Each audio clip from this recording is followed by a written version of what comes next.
Hello and welcome back to the Weekly Canon. Uncle Mike, welcome back. Not a bad weekend. Well, are we all recovered yet? Are we all stopped? Have we all stopped watching Max's goal? Let's just start there. I don't know. How many times have you watched it? Because I've watched it. I think I've seen it from every single seat in the Emirates. I've seen it from drone. I don't know. I'm just waiting for the drone above. I'm waiting for. I've watched it about 100 times. Yeah, So, I think I'm similar.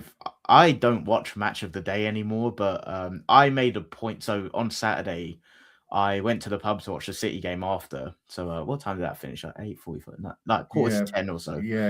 And I tried to get back home because I wanted to watch Match of the Day. Like, I can't remember the last time I've ever done that. Anyway, I missed my stop, so I missed Match of the Day. but you just missed your stop. Yeah, but I watched that twice on the Saturday night, like our section and the City section. Yeah. Sunday morning. Yeah. I haven't been on social media. I don't think in 2026. I re-downloaded Twitter it was a weekend of it. There was some glorious content out there. I think I'm in the hundreds as well. It was absolutely absurd, but like I don't even know where to start with him, to be honest, because I was at the Mansfield game, right, and like obviously I had like front row view for him there, like kind of seen him in I forgot what game it was. I went and watched Arsenal Man United, like the youth teams in. I remember you saying. I remember you telling me that. Some competition. I feel like he was 14 or 15 at the time, which sounds a bit sus to say that out loud, but mate, he's just. And I know. I remember what you told me at that time. You said, "I've seen this lad, but he's no Mikey Moore." Very true. Max is going to end up at Rangers next season and not get any minutes. You know what I mean? But mate, he's just ridiculous, isn't he? I'm so like, I feel like I've been here and said stuff about like Waneri, Lewis Skelly, but like, and I feel like I'm just going to do it again though. Like, I don't really know what we have on our hands here. It's quite scary. Like, he's a freak. I mean, we've started there, and we've got lots more to say on Max. But let's just start. Should we just start with it's one of those. I think it is going to be one of those where it'll be like '89. It'll be like there'll be 400,000 people who will be saying, "I was there that day that Max scored." Do you think it'll be like one of them? Yeah, I think it will, because that. So I was going to ask you this. That is up there. I mean, I wasn't there. You was, and I'd love to get your view on it, and we could talk about that, because I know there'll be people watching that were in my position that weren't there and that were jumping off their sofas. But it's also the emotion of actually being in there. And you said it briefly to me just before we started about the connection, and I want to talk about what that moment meant. But that's up there in the top 3 iconic moments in that stadium for me. I mean, you can look at the What's the other two? Nelson, Rice. Nelson. There's Welbeck, but there's also Dennis Bergkamp testimonial. I was at that. I don't really remember it, if I'm honest, though. Do you not remember the Gilles Gamonde tackle on Edgar Davids? I don't know. 2006. For those watching, Google, put it on YouTube.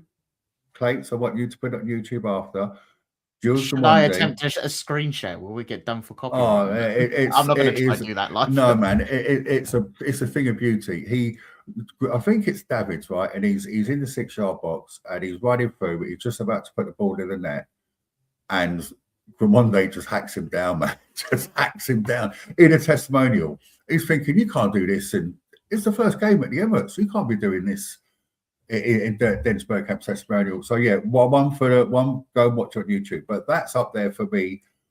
That moment was, because I think you got to put it in the context of, this wasn't a Carlos Vela chip in a Rumbelows Cup game that we won 5-0 and it's the 4th goal. The title was on the line, mate. That is, I mean, you can talk to me about how you felt at that moment. Was he the player that you wanted to come on? You know, that's a massive call from Arteta. So you go for it, mate. Yeah, and fair play to Arteta. To answer your question, yes, he was the player I wanted on because I've seen a lot of different takes on how we were playing. I wasn't as enthused by what I saw as I'm reading everyone else was, if I'm honest, prior to the Interesting. I had I'm not sure today is the day to go into it. I had a lot of structural things I was pissed off that I was seeing prior to the changes and stuff. But then, yeah, Max was the guy I was kind of saying to the guy next to me, I would genuinely bring him on because I think it's something I've been saying for a while. Like when you've got such a structure, you do sometimes need that bit of dynamism and individualism. And I think that's why I'm a big fan of someone like Madueke, because I do think he takes your structure and he sticks the middle finger up at it. And I'm more tolerant of that and the mistakes that come with it, just on how I personally view football. So yeah, but mate, to be honest, it's funny how things swing, right? Because prior to Gyökeres's goal, I'm running this permutations in my head on have we blown it with if we go to the Etihad and we lose there, what will the gap be? This, that. And then I'm not going to bullshit anyone. Like I'm not sure I did feel a goal coming, to be honest. But then it felt like something changed after the subs. Where I felt like we were taking more shots from outside the box. There was like this constant. I want to say, when we have people penned in, but it's like pointless possession. It felt like that was turning into something slowly but surely. It was a bit more intense, wasn't it? There was a Yeah, tempo and there was an intensity. And I just wanted to ask you on that point as well, being in the ground. Can you just talk us through the change in the atmosphere? Because I think there was a stark change in the atmosphere around those subs and around 60 minutes, where I think there's a sliding door. There's a moment, isn't there, where it could either go the nervous anxiety moment, or it can go the Saliba mistake moment. And when the crowd in that stadium, when they're behind the team, I don't think there's a better atmosphere when they're behind the team in that moment. And I think from that moment, I think it certainly willed the players on. It kept the intensity high, and I could see that there was a little bit of a dip in the play. But I like what you said about the shots as well. I just want to say one thing on while we talk about the shots. Eza, 7 shots, 6 from outside of the box. And that's what you mentioned, that there was more shots from outside of the box. And it was just that I noticed when you said that it was the intensity. So yeah, carry on, mate. yeah. No, just on the fans, I do think. I think a lot of the fans in the stadium are just tired, if I'm honest. Like I do think like the last few years, the feeling I get from people is that people are just tired and I think they want to just get over the line. And I do think there was something on Saturday where people felt it's now or never. And I do think it was like well, I can either sit and moan and feel entitled that we're going to kind of get over the line, or I can help them get over the line. And I think that's what happened. I think people fell into the camp of like, no, they need us. And I'm not saying we pulled them over it, but I do think it had an influence on it for sure. Because yeah, second half the atmosphere was much better, and then I'm almost hoping that was a big moment in the season for the fans as well, where like maybe Bournemouth at home they'll bring a different energy and stuff. Because I do think, again, it's just my opinion, just on how I observe people. I do think there's just a thing of people in the Emirates are just tired and they just want to get it over and done with this season and then enjoy it afterwards, sort of thing. But yeah, it definitely picked up. And then once Gyökeres got that goal, oh my god, I went mental. I went absolutely mental. And then even Dowman's on. As he was running, I was wearing jogging bottoms on So Saturday. talk me through it. So when you've got Pickford obviously go up, and where are you sitting So with that view? I sit opposite the tunnel in the upper tier. So North but Bank more end. towards Yeah, no, yeah. So no, you but see him I'm running. on the east stand towards the north bank. So So it's you're kind seeing of him running running that. down the pitch when Yeah, yeah. and So the corner this goes up, and you're thinking, right, this yeah, is edgy. Martinelli We could. headers it, and not No, really I just thinking. want to say, Oh god, sorry, Gokaresh made a fantastic header. He started that.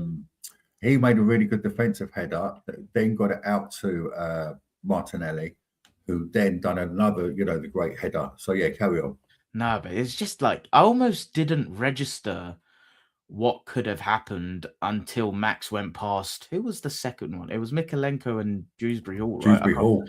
But I almost Mikolenko's still twisted up on the Holloway Road, mate. Yeah. He's twisted. But it was like as Max went through, and then it was just him to the goal.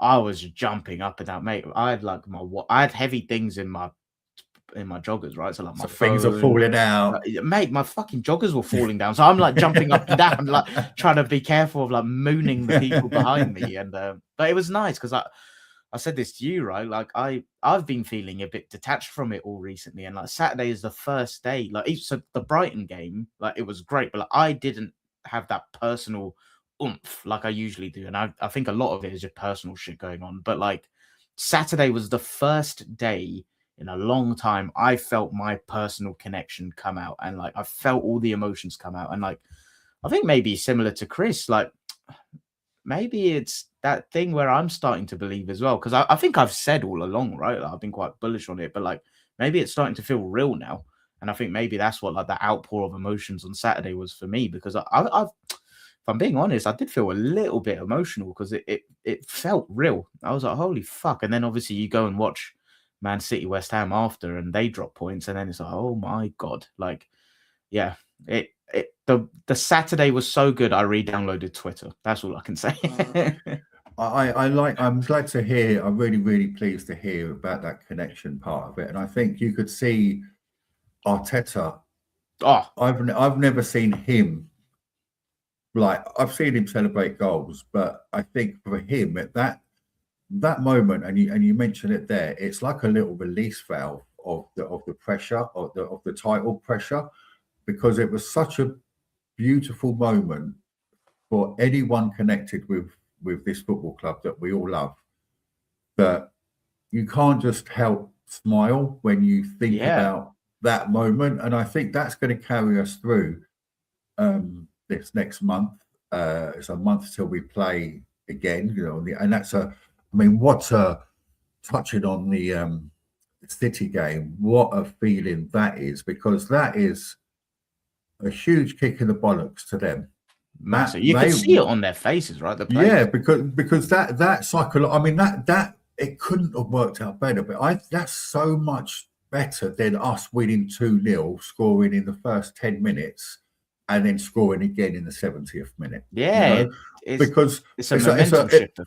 There's a very good piece, and it's by Amy Lawrence on The Athletic, and I read it earlier, and it was talking about, it was actually before the game, and there's been, out of the 30 games, there's been 14 swings of points. So eight times we've both matched each other. We've won, they've won. Okay. 8 times we've got the advantage. We've won, they've either drawn or lost.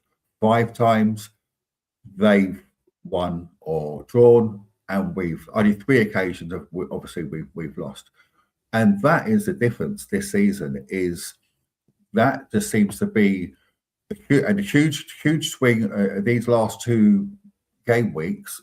The big thing was playing at the same time on the Wednesday night for the last game week, and then playing on the same day with they kicked off literally 15 minutes after we finished. So them to go on that pitch, go 1-0 up, and then West Ham to claw it back. I am a little bit worried about going to West Ham away if there's still points on the line that are needed, but that's further down the line. So that momentum swing has been huge, and I think it's what Chris just mentioned there, and you've mentioned it. We've all, I think, have said it, but we didn't want to say it out loud, but we're actually believing it now. Like, you're like 7 games to go, 7 games, 5 wins. And that's what I said. Like, it was ironic as well. I think I mentioned it in the last pod. I said that woman in the Brighton crowd. Remember? Tapping the head. Right. I saw her at Mansfield, and really, she was doing it jokingly to a friend. I was like, yeah. So I said that was the Man United moment, 1998 Overmars. Right, that was the moment, and that was the same day. That was on Saturday.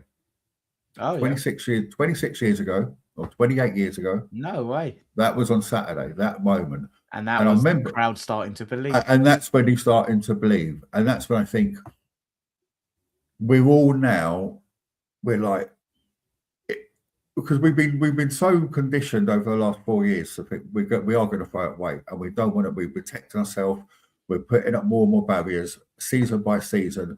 We don't want to get hurt again. We don't want to get hurt again. But with 7 to go, in the position that we're in, it is so close. And I'll admit to you, man, I've been an emotional wreck the Oh last. really? Seriously, because I don't know. It's whether it's the Dowman goal. It's seeing, like, my brother sent me a video of my nephews in the North Bank, like Ah, nice. celebrating that, and that to them, that's a Life massive memories. Yeah. life memory, and then I'm going through social media and I'm seeing reels of fans from all over the world celebrating and then talking about parades, and I'm not getting carried away. I'm just saying it's starting to feel real. Yeah. And that's what I think is that connection that you talk about is what Arteta, and that's what I think will get us over the line now. Yeah, I think so. The one thing I'm glad you said it, like, I feel like because that Arteta celebration, when I see that, I think of like the Nelson goal, the Rice, or was it Rice or Gabriel Jesus against Man United? Like Yeah, maybe both of them. There's been moments in the less so last season, but like especially 2 years ago, I feel like he had a few where he was able to just, because as much as he's like an oppressor, very press resistant and stuff on the touchline, he's an emotional man. And I feel like he hasn't had an ability to tap into that release valve this season because games have been quite tightly contested. And I don't know, like, I feel like he's got so much into the control the controllables, process, this, that he's kind of not allowed himself to just let loose a little bit. And I do think the manner in how things panned out on Saturday was so good for him as well, because that must have just been so cathartic, because like how he operates, he's a very intense guy, isn't he? Like, he must have so much shit bottled up. I don't know how he does it with the intensity he operates at every 3 days. He's always so switched on. You never see him slacking in the media. He's just, yeah, just never got his guard down. So I was really happy for him, to be honest, because I think that even as a fan, I like seeing him like that. Like, I love how emotionally switched on he is and measured he is, but like sometimes you just want to see your gaffer lose it. And it was even nice. like the fist pump, like Yeah, I've never seen him do that. I've seen him go up to the crowd. He was like, we've seen it, but not to that extent. I think that was the moment we all knew that was a massive game on Saturday. It was, we could be sitting here. It could be 5 points I now know. with the game in hand and having to play us. I think that could have been the permutation. So it could have been a very, very bleak situation we're looking at, and to mull on that for the next month. Look at the contrast to what City have got to do. They've got to claw back, and they've got to do remontada Remontada. of all. They're going to close the roof at the Etihad. So they've got a massive thing to do, and I mean, psychologically, mentally, all of that has got to come out of them before they face us. Now that is big on Sunday. Mate, I'm thinking that is that big. for like the week ahead, like I don't think Man City will turn that around. And you talk about how they then arrive on Sunday, and you're looking at us on the back of like last minute winner on Saturday. If we get the job done on Tuesday, Yeah. which I think we should, that should carry a different momentum. And then, yeah, again, like the way you arrive in a cup final, I think will make a huge difference. But then the flip side is like, will City know that's probably the only thing they're fighting for and all of that stuff? But I do think it's the cliche thing, right? But it really does feel like one game at a time. Like Saturday, I was over the moon. Like even yesterday, it was just like binge watching all the content. And now I'm immediately like, oh, fuck. But what if we don't beat Leverkusen? What if we lose on Sunday? What if all it takes is not getting 3 points against Bournemouth? And it's almost like it just straight away brings you back to reality, I guess. Yeah, it's so hard to balance that, isn't it? Because we're all so on edge that it's almost like it's just one little slip. And you're right, it could mean it could be so irrelevant if we don't do the job against Leverkusen. I think it's being unrealistic that we're going to keep doing this in every competition. I don't. I think there's What do going you to be mean? some. We're not. Come on, man. No, wait. Seriously. What do you I mean? know, as in, I Doing think what? that as I think there's going to be a. I mean, what I fear, fuck me, is I don't know. I don't even want to say it out loud, but I've got scars of a week in April where we've gone out the FA Cup, the quarterfinals of the Champions League or semi-finals of the Champions League, and then we've blown it in the league. And I've seen Wenger teams do that on more than one occasion. Now, that's what's where we've got these scars inside us that we've all seen over various years that happening.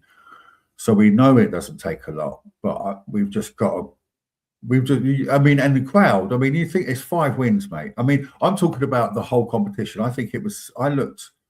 It's 16 games maximum left. Yeah, that's a lot. That's what I mean. When I would rather compartmentalize it, like give me 5 wins in the Premiership, and we're holding a fucking trophy, and we're having Yeah, no, I get that. the biggest party the London has ever seen in May if we get that title. This is So where that's why I'm thinking the 5 is my get the 5. Well, that's why I think it's unrealistic to think that we can. We're not going to win 16 games, are we? And we're getting it done. We're getting, and that's what I love about us this season. And fuck all the criticism, because we are just getting it done, and no one else is able to do what we are able to do this season. I think it's when you need that result, we're getting it done. Yeah, no, for sure. I think this is where I get conflicted, because I am getting carried away, but I'll tell you why. Like, I don't want to be a Debbie Downer, but like, I was really fucked off with the Leverkusen away performance, right? So like, on one hand, I'm looking at that like, oh my God. But then on the other, I'm like, I do think we should beat them in the home leg. And then if we do, Bodo, I think that's going to be tough at their place. But again, if I'm being realistic with our squad, our manager, like, I would look at going out to Bodo Glimt over 2 legs as a failure, in my opinion. If you beat them, you're then in a semi-final of the Champions League, right? And at that point, I'm not expecting anything. I'm just like, you've put your name in the ring, in the hat, like, just play the odds over 2 legs, see what happens, get to a final. So like, my thing is get to the semi-finals of the Champions League, which I think should be a minimum requirement, and see what happens. League Cup, we're in a final on Sunday. FA Cup, what round is it against Southampton? Quarters. So even that, I'm like, in my opinion, with the squad that is available, I do think we should be beating them, regardless of where the game falls. I'm not saying it'll be easy, especially with like how we did struggle a bit against Mansfield. But again, it's another one where I'm just thinking like, okay, we should maybe get to a semi-final there. So in my head, I'm just like, the position we're in the league, we're in a League Cup final, and the way I'm evaluating things, we should get to an FA Cup and Champions League semi-final. So when I'm saying that stuff, I'm like, fucking hell, it's hard not to get carried away. But then the reality is that we're not going to win 16 games. So then it's like, where are the potential losses going to come? And yeah, maybe it is a Southampton where that will be one that catches us out. And yeah, they have. I love the FA Cup, but in the context of what we're going for, would I be upset? I mean, I would be upset. You never want to see Arsenal lose, but I'm just focused. It's just about the league, man. It's just about the league for me. And I don't think many Arsenal fans are realistically saying that we're going to win the quad. We just say we're competing for the quad, and and this is something that we should be celebrating, that we are in all these competitions. That's exactly where we want to be. There's been better teams than Arsenal, this Arsenal side, that got nowhere near a quad. Now, that's luck of the draws. That's, the draws are favourable for us, aren't they? Draws are favourable. It's there laid out for you. If you can navigate it with squad management and rotation, and that's what it comes down to. The big thing for me is April is the international break.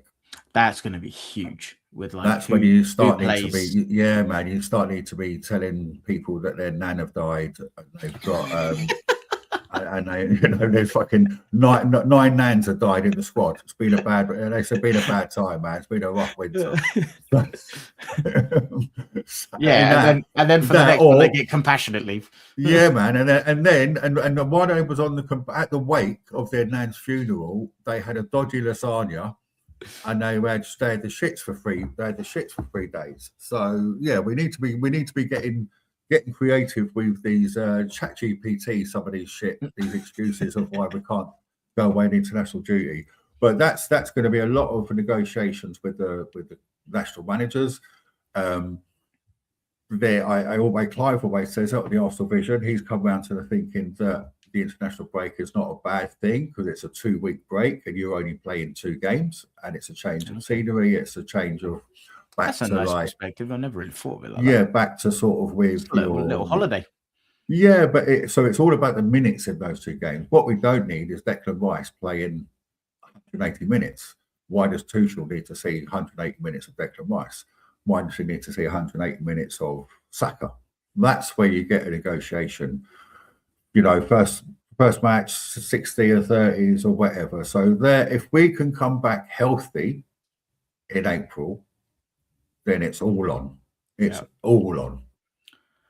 Just looking ahead to Tuesday, is there any changes you would like to see based on what you saw on Saturday, what you saw last week against Leverkusen? Like, I'm thinking Saka's obviously a talking point, right? He hasn't played well in the last 2 games, in my opinion. I mean, what did you think of Noni on the left? It didn't really work, did it? Like, no. I don't think it's his fault. No. But I just, again, I'm more tolerant of the inconsistencies that come with him on the right. And I'm not saying I would displace Saka, but like, I don't know. Ironically, despite Saka not playing well the last 2 games, I would still start him against Leverkusen. Of course. The one thing I said, I just got to get this off my chest, right? I know we won and everything, but I'm getting really fucked off with the positioning of our right back at the minute. And I understand. I saw this against Leverkusen with Hincapié and Martinelli as well. Like, the principle of what we tried to do, where we bring a fullback inside to then isolate a winger 1v1. I don't think that is always the right play, in my opinion. And like 2 things. So against Leverkusen, Hincapié would come inside, but he was almost like in the same, not vertical line, horizontal line as Martinelli. And like, that's pointless because when Zinchenko used to do it, he was 1 line back, right? So he was next to a midfielder. Martinelli was almost a bit higher and wider. So that's how you genuinely isolate someone 1v1.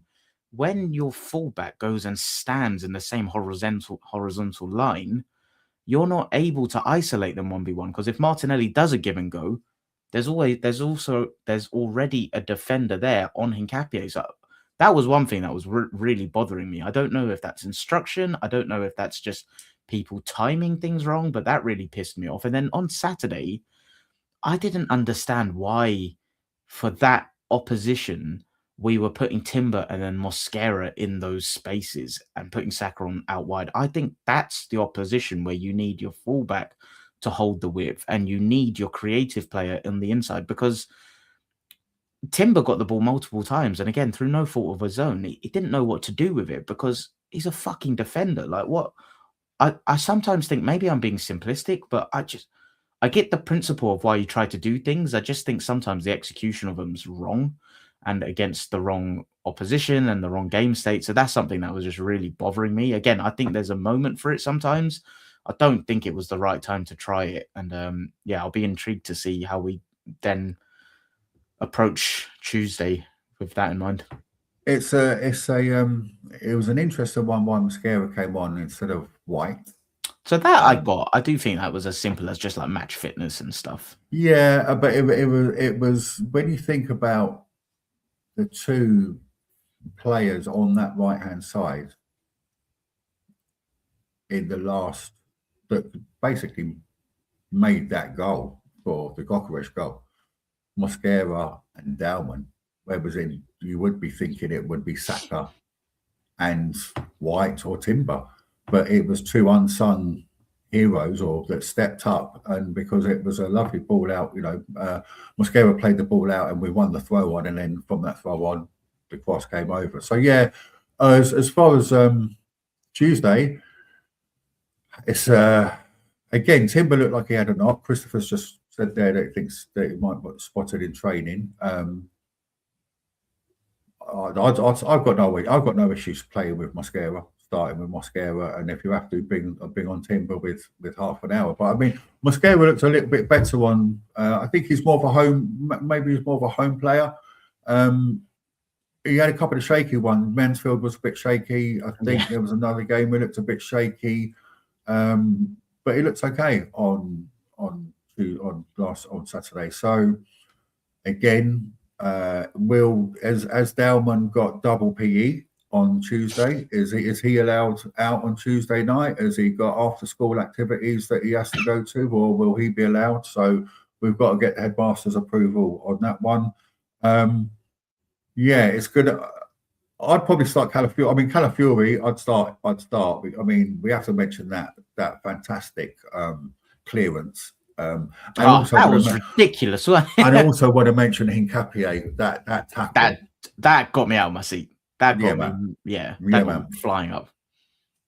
Yeah, he's a little adrenaline junkie, isn't he? But yeah, I'm not too bothered about what the team is. It's more just the intensity, attitude, and intensity and tempo. Put the 11 out, and I'm enough to trust. We have a couple of stinkers being dropped by players, but you just hope that the rest get it over the line. I'm liking what I'm seeing from Eze. He's looking more and more confident. He's starting to feel more at home in that team. He's starting to drive it a little bit more, so it's good to see more touches, more license to just take shots from out, and that's what we want. So yeah, I'm not really fussed about the team. I've got no set. Oh well, this player must play, that player must play.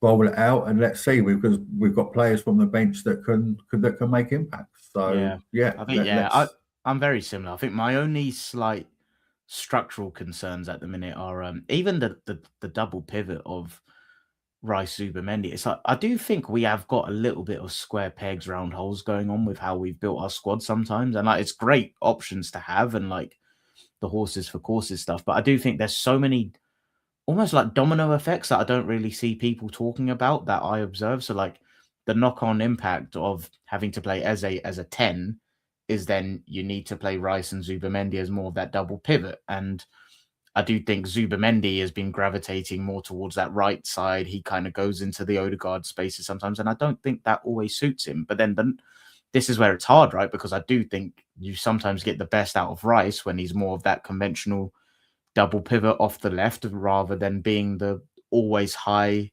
left 8. But then, I don't know, it's really tricky, some of our structural things, because I do think there's Zubamendi, in my opinion, you get the best out of him when he's more of the base and the ball flows through him and he's more central and he's playing as a 6. But that doesn't really work with how you want to get the best out of Rice and Eze sometimes. So I think there's that. There's what I said about the right back positioning, something I saw against Leverkusen, which was really annoying me. And I do think this is just a risk control, and like not to single him out, but like the ball went to Martinelli quite a lot where he was coming inside and there was space to drive centrally, drive with the ball and go towards the heart of the goal, and he didn't. And he would go back and recycle. And I will never forget the game where Miles Lewis-Skelly got that red card against Wolves. That was a pattern in that game as well. And I do have a slight frustration that that's something that creeps into our game sometimes, almost to our detriment, because I do get it, but I do think we're good enough to take 10% more risks in how we do things, and that will have such a knock-on impact on like the aesthetics of what we watch, in my opinion. Do you know what? I'm just so, for me, I'm almost locked in, right? And I know exactly what you're saying, and I agree with a lot of it. But I'm almost locked in now is I do not give a fucking shit how we get this over the line. Just get it over the line. And I'm so intrigued then, once we get it over the line, it's all about our play next season for me. Yeah, no. And I know you can't just dismiss that, because that could have a detrimental effect on us getting to where we want to get. So you can't just write it off, and you'll be silly to. But I'm just sort of like, I still think we are still working out our best 4 or 6, and there's still imbalances over here. But while we're getting it over the line, but we can't just think, oh, that's just going to get us over. It's so hard, isn't it? That's kind of why I'm like bringing them up, because they're the things, in my opinion, if we tweak and we get right, we're not just getting over the line, we're like winning and then on to the next one, if that makes sense. Whereas like I do feel like 3-0, 4-0 rather than like a 1-0 margin or 2-1 scrappy. And I think they're the things that are kind of worrying me a little bit, because I do think it's amazing how we are getting over the line and stuff, but I do think there are tweaks we can do to make that process a little bit more comfortable along the way. But I don't know, maybe I'm wrong, but I know we both got to go, so we will leave it there. But yeah, it was nice to get back on. I don't know what our schedules are like, to see if we'll be able to do another one later in the week. But I can do Friday. Cool. All right. Yeah, we'll have a chat. It'll be good. Friday. Yeah. Good to obviously recap Leverkusen and then look ahead to Wembley Cup final on Sunday. All right. Nice. We'll leave it there. Nice one. Thanks as always, everyone. And we'll hopefully be back later in the week. Up the Arsenal. Come on, you Reds.